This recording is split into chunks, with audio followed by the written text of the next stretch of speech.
Hi viewers, welcome to Leo health. ప్రస్తుతం మనతో పాటు ఉన్నారు డాక్టర్ ప్రవీణ్ నాయక్ గారు, MBBS, DNB general surgeon, registrar. Sir నమస్తే సార్. నమస్తే అండి. సార్ ఫస్ట్ ఆఫ్ ఆల్ మా ఛానల్కి మీ టైం ఇచ్చినందుకు ధన్యవాదాలు. అండ్ ఈరోజు నా క్వశ్చన్ వచ్చేసి, మనం చాలా మందిలో గాల్ బ్లాడర్ స్టోన్స్ చూస్తుంటాం సార్. అసలు ఈ గాల్ బ్లాడర్లో స్టోన్స్ రావడానికి గల కారణాలు ఏంటి?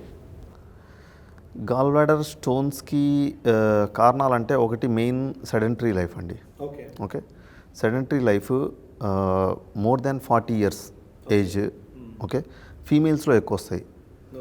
ఫీమేల్స్ మోర్ దాన్ 40, ఫెర్టైల్ అంటే ఇటు చిన్నపిల్లలని కాకుండా అటు వృద్ధులు వాళ్ళు కాకుండా మధ్య రకం ఏజ్ గ్రూప్, అలాంటి వాళ్ళకి ఎక్కువగా వచ్చే అవకాశాలు ఉంటాయి గాల్ బ్లాడర్. ఓకే సార్, అసలు వీటిని అరికట్టచ్చు అంటారా? అరికట్టొచ్చు అంటే రాకుండా ఏం చేయాలనేది మెయిన్ హెల్దీ లైఫ్ స్టైల్ అనేది ఉండాలి. టయానికి భోజనం చేయడము, టయానికి పడుకోవడము. ఓకే, ఇలాంటి హెల్దీ లైఫ్ స్టైల్స్ ఉంటే ఈ గాల్ బ్లాడర్ స్టోన్స్ రాకుండా అంటే జాగ్రత్తలు తీసుకోవచ్చు. ఓకే సార్, అసలు వీటిని ఎలా గుర్తించవచ్చు? అంటే బేసిక్గా ఈ వ్యాధులు ఏమైనా వచ్చినప్పుడు అంటే కడుపులో నొప్పిలాగా వస్తుంది కాబట్టి ఏంటంటే అది కడుపులో నొప్పి తెలీదు, గాల్ బ్లాడర్ స్టోన్స్ తెలీదు. సో జనరల్గా ఏంటంటే మనకి ఏదో నార్మల్గా తీసి పడేస్తాం, బట్ అది చిలికి గాలివాన్ అయినట్టు చాలా పెద్దగా జరగదు. అసలు వీటిని ఎలా గుర్తించాలి sir? Okay, first patient symptoms ఏమవుతుందంటే అన్నం సరిగ్గా అరగకపోవడము. ఓకే, పెయిన్ ఇక్కడ ఈ పొట్ట పై భాగాన నొప్పి వస్తుంది, లేదా ఈ రైట్ సైడ్ నొప్పి వస్తుంది. ఈ పెయిన్ తోటి ప్రెజెంట్ అవుతారు పేషెంట్. కొన్నిసార్లు యాక్సిడెంటల్గా సరిగ్గా అన్నం జీర్ణం అవ్వట్లేదు, కొంచెం ఎలాగో డిస్కంఫర్ట్ ఉంది, డిస్పెప్సియా సిమ్టమ్స్ అంటారు. అంటే కొంచెం తేపులు ఎక్కువగా రావడం ఇట్లాంటివి. సో అలాంటప్పుడు మనం అల్ట్రాసౌండ్ చేస్తే యాక్సిడెంటల్గా బయటపడతాయి కొన్ని, అంటే పెయిన్ ఉండవు. చాలా వరకు పెయిన్ తోటే వస్తారనమాట సిమ్టమ్స్. సో వచ్చినప్పుడు మనం ఒక అల్ట్రాసౌండ్ స్కాన్ ఒకటి తీస్తే అందులో బయటపడతాయి. ఓకే సార్, ఈ గాల్ బ్లాడర్ స్టోన్స్కి సంబంధించి ఆపరేషన్ ఒకటే మార్గమా, లేదు మెడిసిన్స్తో కూడా తగ్గే అవకాశం ఉందా? మెడిసిన్స్ ఉన్నాయండి, కాకపోతే అంత ఎఫెక్టివ్ కావు. ఓకే, ఆపరేషన్ అనేది మెయిన్. ఒక్కసారి స్టోన్స్ ఫామ్ అయినాయి అనుకోండి, మళ్ళీ ఫామ్ అయ్యే అవకాశాలు ఎక్కువ ఉంటాయి. ప్లస్ ఈ ఒకసారి గాల్ స్టోన్స్ ఫామ్ అయ్యాయి అనుకోండి, అవి కాంప్లికేషన్స్ ఉంటాయి చాలా. ఆ కాంప్లికేషన్స్ వల్లనే అక్కడ దాకా వెళ్లకుండా మనం ముందుగా ఆపరేషన్ చేయించుకుంటే బెటర్. లేదా ఇప్పుడు పెయిన్ సిమ్టమ్స్ స్టార్ట్ అవుతున్నాయి, మళ్ళీ పెయిన్ వస్తుంది, so better go for surgery, ఆపరేషన్స్కి వెళ్ళడం బెటర్. ప్రాబ్లమ్స్ కూడా ఏంటంటే స్టోన్ పైప్ ఉంటుంది, గాల్ బ్లాడర్ నుంచి ఒక పైప్ వస్తుంది, సిస్టిక్ డక్ట్ అని అంటారు. అది లివర్ నుంచి ఇంకో పైపు దాంతో జాయిన్ అయ్యి బైల్ డక్ట్ ఫామ్ అయ్యి అది ఇంటెస్టైన్లోకి యాడ్ అవుతుంది, అంటే కలుస్తుంది వచ్చి. మనం తినే ఫుడ్ అక్కడికి వచ్చి జీర్ణం అవుతుంది అనమాట. స్టమక్లో కొంత పార్ట్ అక్కడ డైజెస్ట్ అవుతుంది, మిగతావి ఈ బైల్ రిలీజ్ అయ్యి బైల్ ప్యాంక్రియాటిక్ జ్యూస్ రెండు కలిసి ఇక్కడ వచ్చాక ఇక్కడ డైజెషన్ స్టార్ట్, వేరేది ప్రాసెస్ ఇదవుతుంది. ఈ బైల్ కనుక రాలేదనుకోండి, అంటే ఈ ప్రాసెస్లో ఇప్పుడు ఈ స్టోన్ వచ్చి ఏదన్నా అడ్డుపడింది అనుకోండి, సో బ్లాక్ అయిపోతుంది అక్కడ. బ్లాక్ అయిపోయి పెయిన్ ఇట్లాంటి ఇంకా ఎక్కువైపోతుంది. ఓకే, జాండీస్ వచ్చే ఛాన్సెస్ ఉంటాయి. సో కొందరు జాండీస్ తోటి కూడా ప్రెజెంట్ అవుతారు. ఓకే, అంటే it is connected with liver. Exactly liver, yes exactly. Liver నుంచి రిలీజ్ అయ్యే పదార్థమే ఇది బైల్. ఇది ఇందులో గాల్ బ్లాడర్లో స్టోర్ అవుతుందన్నమాట.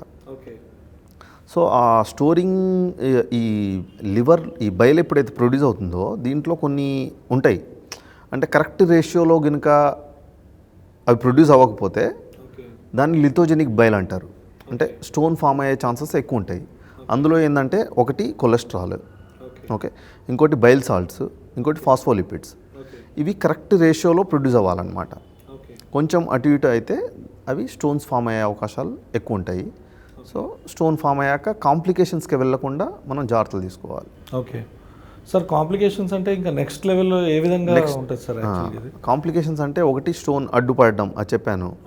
అది అడ్డుపడ్డాక ఏమవుతుందంటే ఈ గాల్ బ్లాడర్లో ఉన్న బైల్ అంతా మ్యూకోసీల్ లాగా చేంజ్ అవుతుంది, దాన్ని మ్యూకోసీల్ అంటారు.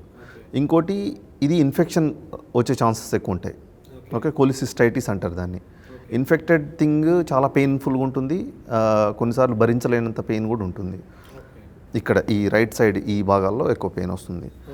ఇంకోటి ఏంటంటే అదర్ దాన్ మ్యూకోసీల్, పయోసీల్ అని ఒకటి, అంటే ఈ ఇన్ఫెక్షన్ మొత్తం పస్ ఫామ్ అయిపోయి పయోసీల్ లాగా మారుతుంది. సో ఇవన్నీ కాంప్లికేషన్స్. ఇట్లా సో కాంప్లికేషన్స్ ఉన్నప్పుడు కూడా ట్రీట్మెంట్స్ ఉన్నాయి సార్ ప్రెసెంట్ అడ్వాన్స్ మెథడ్స్? ఇట్లా పెయిన్ ఉంది, లేకపోతే లోపల ఇన్ఫెక్షన్ స్టార్ట్ అయింది, ఇట్లాంటివి ఉన్నప్పుడు ఫస్ట్ మెడిసిన్స్ తోటి మనం లోపల ఉన్న ఎడిమాని కానీ ఆ ఇన్ఫెక్షన్ని కానీ కంట్రోల్ చేయడానికి యాంటీబయాటిక్స్, పెయిన్ కిల్లర్స్ పెట్టేసి కంట్రోల్ చేస్తాం. ఒక్కసారి అది ఓకే ఆపరేషన్ చేయగలిగే వీలుగా ఉంది అని అంటే then we will go for surgery after 6 weeks. 6 weeks plan చేసుకుంటాం. ఓకే సార్, చాలా చక్కగా చెప్పారు గాల్ బ్లాడర్కి సంబంధించిన సమస్యల గురించి. సో నెక్స్ట్ ఏంటంటే అపెండిసైటిస్. మనం చూస్తుంటాం సార్ చాలామందిలో ఏంటంటే అది మన హ్యూమన్ బాడీలో ఒక వేస్ట్ పార్ట్ కింద మనం పరిగణిస్తాం. బట్ ఏంటంటే ఒక మేజర్ అయిపోతుంది అది చాలా. ఇన్ సమ్ టైమ్స్ ఏమవుతుందంటే అపెండిసైటిస్ని గుర్తించలేని పరిస్థితులు ఉంటాయి సార్. అసలు ఈ అపెండిసైటిస్ అనేది ఏంటి సార్ బేసికల్లీ? అపెండిక్స్ అది మన బాడీలో వేస్టిజియల్ ఆర్గన్ అండి. దానివల్ల మనకి యూజ్ ఏం లేదు. అంటే పశువులలో అది గ్రాస్ డైజెషన్కి పనికొస్తుంది. బట్ మనం గ్రాస్ తీసుకోం కాబట్టి మనకి అది వేస్ట్ ఆర్గన్ అది. ఓకే, అయితే ఈ అపెండిక్స్ కొన్నిసార్లు బ్లాక్ అవుతుంది. మనం తినే ఫుడ్ కానీ లేకపోతే ఏదన్నా ఫీకస్ అంటే మనం తిన్న తర్వాత జీర్ణమయ్యే లాస్ట్ ప్రోడక్ట్, ఇలాంటివి అక్కడికి వెళ్ళి బ్లాక్ చేయడం వల్ల లోపల నుంచి రెగ్యులర్గా అంటే మ్యూకస్ సెక్రిషన్స్ అవి అవుతూ ఉంటాయి. సో అవి రాకుండా అడ్డుపడి స్వెల్లింగ్ వచ్చేస్తుంది. స్వెల్లింగ్ వచ్చేసి అది ఇన్ఫ్లమేషన్ ఇట్లాంటివన్నీ వస్తాయన్నమాట. దాన్నే అపెండిసైటిస్ అంటారు. అది వచ్చినప్పుడు మనకి ఈ భాగాల్లో ఈ కింద రైట్ సైడ్ ఈ ఏరియాలో పెయిన్ వస్తుంది. సో అలా వచ్చినప్పుడు ఇమీడియట్గా మనం వెళ్ళి చూయించుకోవడం బెటర్. వామిటింగ్స్ కూడా ఉంటుంది, కొన్నిసార్లు ఫీవర్ వస్తుంది. సో ఇలాంటి సిమ్టమ్స్ అన్నీ ఉంటాయి అన్నమాట. ఓకే సార్, అసలు దీన్ని ఇంత సీరియస్గా ఎందుకు పరిగణిస్తారు సార్? అంటే కంపారిటివ్లీ టు అదర్స్ ఏదంటే చాలా ఎమర్జెన్సీ ఉంటుంది బేసికలీ, 24 అవర్స్ లోపల ఆపరేషన్ చేయాలి. అసలు ఎందుకు అంత సీరియస్ కండిషన్ ఉంటుంది? 24 గంటల నొప్పి అంటారు దీన్ని. అయితే ఎందుకు అంటారంటే స్టార్టింగ్లో ఇంతకుముందు ఆ టైంలో మనకి అంత అడ్వాన్స్డ్ లేదు. సో ప్రతి ఒక్కటి మనకి ఆపరేషన్ ఎంత తొందరగా చేస్తే అంత ఈజీగా పేషెంట్కి సేఫ్ అనమాట. రిలీఫ్ వేరు, ఆపరేషన్ కాంప్లికేషన్ ఉండదు. 24 గంటలు దాటితే మనకి కాంప్లికేషన్ స్టార్ట్ అవుతాయి.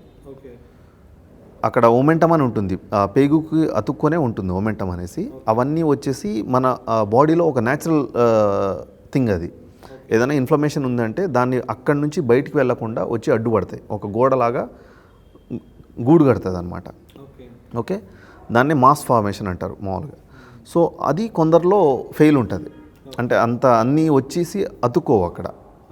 వాళ్ళల్లో మొత్తం ఇన్ఫెక్షన్ అనేది మొత్తం పొట్టంతా స్ప్రెడ్ అయిపోతుంది.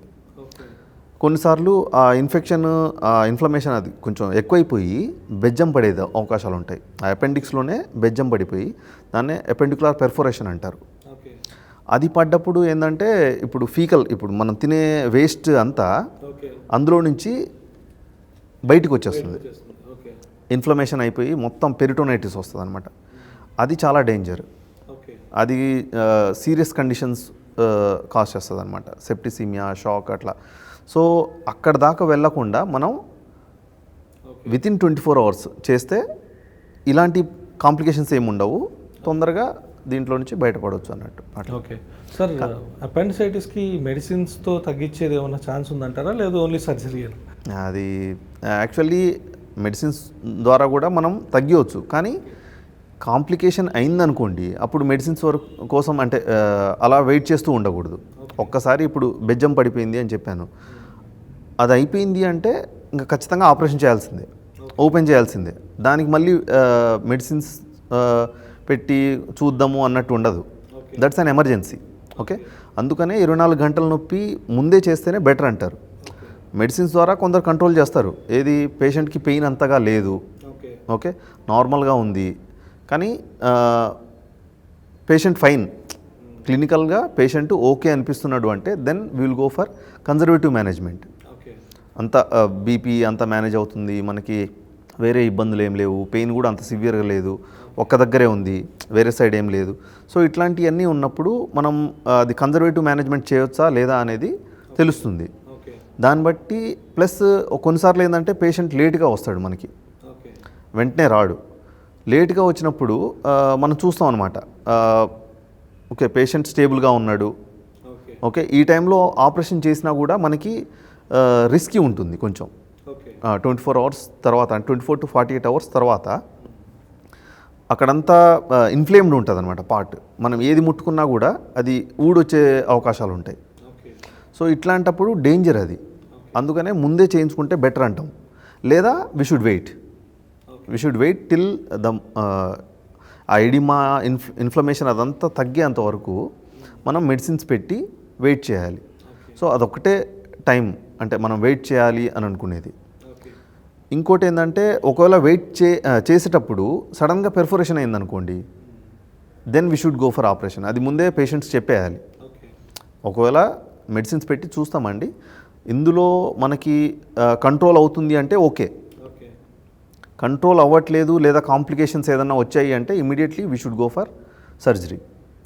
అలా ఒకవేళ కంట్రోల్ అయితే అలా వదిలేయడానికి లేదు. అది ఒకసారి అపెండిసైటిస్ వస్తే మళ్ళీ వచ్చే అవకాశాలు ఉంటాయి. కాబట్టి కొంచెం ఒక 6 weeks తర్వాత we can plan surgery plan చేసుకోవచ్చు మళ్ళీ రాకుండా. సో మొత్తానికి ఏంటంటే అలాంటిది వచ్చినప్పుడు ఒకవేళ తగ్గినా కూడా దాన్ని 6 weeks అప్పుడు లోపల తీసేయడమే బెటర్, ఎందుకంటే మళ్ళీ తర్వాత నెక్స్ట్ టైం రాకుండా. 6 weeks తర్వాత అంటే ఎందుకు అంత గ్యాప్ తీసుకుంటాం అంటే లోపల ఉన్న ఎడిమా అదంతా కొంచెం తగ్గడానికి తీసుకుంటాం. Okay sir, thank you sir, చాలా చక్కగా చెప్పారు అపెండిక్స్ గురించి. అండ్ నెక్స్ట్ మన టాపిక్ వచ్చేసి మనం బ్రెస్ట్ ట్యూమర్స్ చూస్తుంటాం సార్. సో అసలు ఈ బ్రెస్ట్ ట్యూమర్స్ అనేవి రావడానికి గల కారణాలు ఏంటి సార్? బ్రెస్ట్ ట్యూమర్స్ అవి కొన్ని జెనెటికల్గా ఉంటాయండి. ఓకే కొన్ని దెబ్బ తగలడం వల్ల ట్రామా, అట్లాంటివి. కొన్ని అశ్రద్ధ చేయడం అంటే ఇప్పుడు కొందరు బ్రెస్ట్ ఫీడింగ్ చేయరు, పిల్లలకి బ్రెస్ట్ ఫీడింగ్ చేస్తే కొన్ని అపోహలు ఉంటాయి. కానీ బ్రెస్ట్ ఫీడింగ్ చేస్తే మంచిది, అది వాళ్ళకి మంచిది, పిల్లలకి కూడా మంచిది. అట్లా ఓకే కొందరు అలా వెళ్ళకుండా పాలు అలాగే ఉండి గడ్డగట్టిపోయి అలా కొన్ని ఫామ్ అవుతాయి. కొన్ని నార్మల్గానే ట్రామా వల్ల కొన్ని ఫామ్ అవుతాయి. అట్లా బ్రెస్ట్ సంబంధించినవి చాలా డిసీజెస్ ఉన్నాయి. ఈ ట్యూమర్స్ అనేవి కొన్ని యంగేజ్లో యాక్చువల్లీ ప్యూబర్టీ వస్తుంది. ప్యూబర్టీ వచ్చినప్పుడు మనకు హార్మోనల్ చేంజెస్ వస్తాయి. హార్మోన్ చేంజెస్ వచ్చినప్పుడు కొన్ని టిష్యూస్ కొంచెం గ్రోత్ అటు ఇటుగా ఉంటాయి అన్నమాట. సో ఆ టైంలో ఆ ఇంబ్యాలెన్స్ వల్ల ట్యూమర్స్ ఫామ్ అయ్యే అవకాశాలు ఉంటాయి. అవి రెగ్యులర్గా చెకప్ చేసుకోవాలి. ఒకటి ఇంట్లోనే వాళ్ళు ప్రతిసారి అంటే స్నానం చేసేటప్పుడు రెగ్యులర్గా వాళ్ళే చెకప్ చేసుకోవచ్చు. ఓకే లేదా క్లినిక్ వచ్చినప్పుడు అక్కడ నర్స్ కానీ సిస్టర్ కానీ ఎవరన్నా చూస్తారు, లేదా డాక్టర్లు చూస్తారు అట్లా. సో ఒక విధంగా ఏంటంటే ప్రివెంట్ చేసుకోవచ్చు మనం. ట్యూమర్స్ లేవు లేదా వాళ్ళకి ఏమైనా డౌట్ వస్తే చెక్ చేసుకోవచ్చు, లేదా కన్సల్ట్ అవ్వచ్చు ఏదన్నా ఎవరినన్నా. సార్ ఇప్పుడు చాలామంది అంటే ఇప్పుడు మనం సిటీ కల్చర్లో చూస్తాము, అంటే నాకు తెలిసి ఊర్లో అయితే ఇప్పటికి కూడా బ్రెస్ట్ ఫీడింగ్ అనేది పర్ఫెక్ట్గా జరుగుతూనే ఉంటుంది. మోడర్న్ కల్చర్లో ఇందాక మీరు అన్నట్టు బ్రెస్ట్ ఫీడింగ్కి చాలామంది తల్లులు దూరంగా ఉంటారు, అంటే వాళ్ళ షేప్ పాడైపోద్ది, ఫిజిక్ పాడైపోద్ది అనే ఒక అపోహ అది కూడా. సో దానివల్ల పాలగడ్డలు అనేవి ఫామ్ అయ్యి ఆ పాలగడ్డలే ట్యూమర్గా ఫామ్ అయ్యే ఛాన్సెస్ ఉన్నాయి సార్? ఆ పాలగడ్డలు అందులో నుంచి ఇన్ఫెక్షన్ బ్రెస్ట్ అబ్సెస్ ఫామ్ అవుతాయి కొన్నిసార్లు. అవి బాగా ఎక్కువైపోయి అందులో నుంచి ట్యూమర్ రాదు, బట్ ఇన్ఫెక్షన్ వచ్చేసి బ్రెస్ట్ అబ్సెస్ ఫామ్ అవుతుంది. అది చాలా ఇదిగా ఉంటుంది, పెయిన్ఫుల్గా ఉంటుంది, అది భరించలేరన్నమాట. సో అంతదాకా వెళ్ళకుండా ఎప్పటికప్పుడు మనం అంటే బ్రెస్ట్ ఫీడింగ్ చేస్తేనే బెటర్. లేదు కొన్ని కండిషన్స్లో ఎలా ఉంటుందంటే ఇప్పుడు బ్రెస్ట్ ఫీడింగ్ చేయలేని పరిస్థితి, ఇప్పుడు బేబీ ఐసీయూలో ఉన్నారు, ఓకే వెంటిలేటర్ మీద ఉన్నారు, సో బేబీకి మనం ఫీడింగ్ ఇవ్వలేము. సో అట్లాంటప్పుడు ఏంటంటే బ్రెస్ట్ అంటే పాలు తీసుకోవాలి, మిల్కింగ్ అంటారు. అది కూడా ట్రైన్ ఇప్పుడు హాస్పిటల్లో ఉంటే ఖచ్చితంగా అక్కడ ట్రైన్ చేస్తారు వాళ్ళకి ఎలా తీయాలి ఏంటి అనేది. సో అది కంపల్సరీ చేయాలన్నమాట. అది చేయకపోతే మళ్ళీ పాలగడ్డలు అట్లా వచ్చేసి ప్రాబ్లం వస్తుంది. సార్ జనరల్గా ట్రీట్మెంట్ మెథడ్స్ ఏ విధంగా ఉంటాయి సార్? అంటే కొన్ని సందర్భాల్లో అసలు బ్రెస్టే తీసేసే సందర్భాలు మనం చూస్తాం బేసికల్లీ. సో అటువంటి కాంప్లికేటెడ్ కేసెస్ అనేవి అసలు ఉంటాయా? అంటే లైక్ కొన్ని రేర్ కేసెస్ అయితే చిన్న చిన్న గడ్డలకి బ్రెస్ట్ మొత్తం తీయరండి. ఓకే ఓకే, చిన్న చిన్నవి నార్మల్గా వస్తూనే ఉంటాయి. అవి జస్ట్ చిన్న ఆపరేషన్ అట్లా చేసి తీసేయవచ్చు. బ్రెస్ట్ తీసేసే అంటే అవి క్యాన్సర్ సంబంధించినవి ఉంటాయి మ్యాక్సిమం. సో క్యాన్సర్ కూడా మొత్తం స్ప్రెడ్ అయిపోయి అందులో కూడా ఇప్పుడు బ్రెస్ట్ సేవింగ్ సర్జరీస్ చాలా వచ్చేసాయి. అదేది మనకి కరెక్ట్గా ఆ మార్జిన్ అంతా ఎక్కువ వేరే దగ్గరికి ఎక్కడికి వెళ్ళలేదు, బ్రెస్ట్లోనే ఉంది ఆ ట్యూమరు. దానికి కూడా కొన్ని కొత్త టెక్నిక్స్ వచ్చాయి, మ్యామోగ్రఫీ ఇట్లాంటి చాలా ఉన్నాయి అన్నమాట. మనం తెలుసుకోవచ్చు ఎక్కడ దాకా ఉంది ఏంటి అనేది. సో ఆ అడ్వాన్స్డ్ మెథడ్స్ ఉన్నాయి కాబట్టి మనం అక్కడ దాకా వెళ్లకుండా బ్రెస్ట్ క్యాన్సర్ అయినా సరే బ్రెస్ట్ సేవింగ్ సర్జరీలు అట్లాంటివి చేసుకోవచ్చు. ఓకే సార్, థ్యాంక్ యూ, చాలా చక్కగా చెప్పారు బ్రెస్ట్ ట్యూమర్స్ గురించి. అండ్ నెక్స్ట్ ఏంటంటే మనం చాలామందిలో హైడ్రోసిల్ చూస్తుంటాం సార్. అంటే పర్టికులర్గా ఈ వర్కింగ్ మెన్లో అండ్ వెయిట్ లిఫ్టర్స్ అవ్వచ్చు, అంటే వాళ్ళందరిలో కూడా ఈ హైడ్రోసిల్ చూస్తుంటాం. సో అసలు ఇవి రావడానికి ముఖ్యమైన కారణం ఏంటి సార్? బేసికలీ హైడ్రోసీల్కి అది ఒకటి కంజనైటల్ ఉంటుందండి. కంజనైటల్ అవి చాలా ఇవి ఉంటుంది, అందులో ఒకటి కంజనైటల్. మెయిన్ ట్రామా, అక్కడ కూడా ట్రామా దెబ్బ తగిలి కూడా కొన్నిసార్లు అక్కడ ఇదవుతుంది. So hydrocele pure form of liquid ఉండొచ్చు, లేదా అందులో పయోసీల్ ఉండొచ్చు. అందులో కూడా కాంప్లికేషన్ చాలా ఉంటాయి. హైడ్రోసీల్ అంటే ఓన్లీ నీరే కాదు, హైడ్రోసీల్ అంటే నీరు, బట్ దాని నెక్స్ట్ కాంప్లికేషన్స్ ఏంటి అనేది పయోసీల్, హెమటోసీల్ ఇట్లాంటి చాలా ఉంటాయి అన్నమాట. మెయిన్ ట్రామా లేదా కంజనైటల్ దాని మెయిన్ కాజ్. ఓకే సార్, అయితే దీనిలో కాంప్లికేషన్స్ ఏ విధంగా ఉంటాయి సార్? హైడ్రోసిల్లో కాంప్లికేషన్స్ ఏమి ఉండవండి, బట్ అలాగే వదిలేసి పెయిన్తో సఫర్ అవుతాడు. యాక్చువల్లీ పెరుగుతూ ఉంటుంది. హైడ్రోసిల్ అంటే ఏం లేదు, వరిబిజం ఏదైతే ఉంటుందో అందులో నీరు చేరుకుంటుంది. దానిపైన పొర ఉంటుంది, దానికి వరిబిజానికి మధ్యలో నీరు చేరుకుంటుంది. సో అదే హైడ్రోసిల్ అంటే. ఆ నీరు చేరుకున్నది ఆపరేషన్ చేసి తీయాలి, మెడిసిన్స్ ద్వారా పోదు అది. చాలామంది ఏంటంటే ఒక భయం ఉంటుంది, ఇది ఆపరేషన్ చేశాక మాకేమైనా ప్రాబ్లమ్స్ వస్తాయా, ఓకే అంటే ప్రాబ్లం అంటే ఇప్పుడు పెళ్ళికి సంబంధించింది కానీ పిల్లలకి సంబంధించింది కానీ ఇట్లాంటి ప్రాబ్లమ్స్ ఏమైనా వస్తాయా అని భయపడుతుంటారు. కానీ అట్లాంటి ప్రాబ్లమ్స్ ఏమి ఉండవండి. అది చిన్న ఆపరేషను, సింపుల్గా జస్ట్ మనం టెస్టిస్ వరకు కూడా వెళ్ళము. ఆ పైన పొర ఒకటి ఆ చిన్న కట్ ఇచ్చేసి ఆ నీళ్ళంతా తీసేసి దాన్ని తిరగల తిప్పేసి కుట్లేసేస్తాము. అంటే దానివల్ల ఏం ప్రాబ్లమ్స్ ఉండవు, కంగారు పడాల్సింది ఏమి ఉండదు. సో నెక్స్ట్ మన టాపిక్ వచ్చేసి హెర్నియా సార్. సో ఈ హెర్నియా అనేది లైక్ నాకు తెలిసి చాలామంది గుర్తించలేని విధంగా ఉంటుంది. సో అసలు ఏంటి సార్ హెర్నియా అంటే? హెర్నియా అనేది మన బాడీలో ఏదైనా ఆర్గాన్స్ అవి ఒక వీక్ పాయింట్స్ ద్వారా బయటికి వచ్చేస్తాయి అన్నమాట. దాన్ని హెర్నియా అంటారు. సో మ్యాక్సిమం ఈ పొట్ట ఈ ప్లేస్లలో ప్రెషర్ పెరిగినప్పుడు, ఆ ప్రెషర్ పెరగడం అంటే ఏదైనా ఉండొచ్చు. ఒకటి వెయిట్ లిఫ్ట్ చేసినప్పుడు పొట్ట మొత్తం ఇట్లా ఒత్తుకుపోతుంది. సో అలాంటి వాళ్ళల్లో ఎక్కువ ఉంటుంది. లేదా హెవీ జిమ్ వర్కర్స్, బాగా heavy weight lifters, rickshaw pullers, వీళ్ళల్లో ఏంటంటే కొంచెం హార్డ్ వర్కర్స్ ఉంటారు కదా, అవి అన్నీ ఎత్తుతూ ఉంటారు. సో వాళ్ళలో ఇవి కామన్గా ఉంటాయి. ఇంకోటి ఏంటంటే ఈ అబ్డామినల్ వాల్ వీక్ ఉన్నప్పుడు కూడా ఆ వీక్ పాయింట్స్ ఉంటాయి. అందులో నుంచి ప్రెషర్ పెరిగినప్పుడు సింపుల్గా బయటకు వచ్చేస్తాయి అన్నమాట అవి. అది హెర్నియా అంటారు. ఇంకోటి కొన్ని బాడీలో ఉండే డిసీజెస్, ఇప్పుడు ప్రోస్టేట్ ప్రాబ్లం ఉందనుకోండి, యూరిన్ పోయడం డిఫికల్టీ అవుతుంది. వాళ్ళకి యూరిన్ అంత ఈజీగా రాదు, కొంచెం మొక్కి వెళ్తుంటారు కొందరు. ఓకే, అలా మొక్కినప్పుడు పొట్టలో ప్రెషర్ పెరుగుతుంది. సో దానివల్ల హెర్నియాలు వచ్చేస్తాయి. కొన్నిసార్లు కాన్స్టిపేషన్ అనేది చాలామందిలో ఉంటుంది, సరిగ్గా నీళ్ళు తాగక అలా. సో వాళ్ళలో కూడా ఆ ప్రెషర్ పెట్టినప్పుడు వీక్ పాయింట్స్లో నుంచి హెర్నియా వచ్చేస్తుంది. ఓకే. కొందరికి ఏంటంటే సిగరెట్ స్మోకింగ్ అలాంటివి, వాళ్ళలో ఏంటంటే తరచుగా కాఫ్ రావడము ఇలాంటివి వస్తాయి. సో కాఫ్ దగ్గేటప్పుడు ప్రెషర్ వల్ల వచ్చేస్తుంటుంది. సో ఇవన్నీ కారణాలండి హెర్నియాలు రావడానికి. ఓకే సార్, యాక్చువల్గా మెడికల్ టర్మ్స్లో prevention is better than cure అంటారు కదా. సో దీనికి ప్రివెన్షన్ అంటే ఏ విధంగా చూసుకోవచ్చు అంటారు? ప్రివెన్షన్ అంటే ఇదే అండి. ఒకటి, ఇప్పుడు కాన్స్టిపేషన్ ఉందనుకోండి, కాన్స్టిపేషన్కి ఏం కావాలి? High fibre diet, okay, water ఎక్కువగా తీసుకోవడము, ఓకే. రోజు అంటే కాన్స్టిపేషన్ లేకుండా మనం జాగ్రత్తలు తీసుకోవాలి, ఓకే.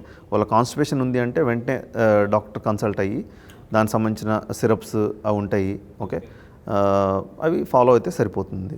అలా కాకుండా ఇంకా ప్రోస్టేట్ ప్రాబ్లం ఉందనుకోండి, దాని ట్రీట్మెంట్ తీసుకోవాలి, ఓకే.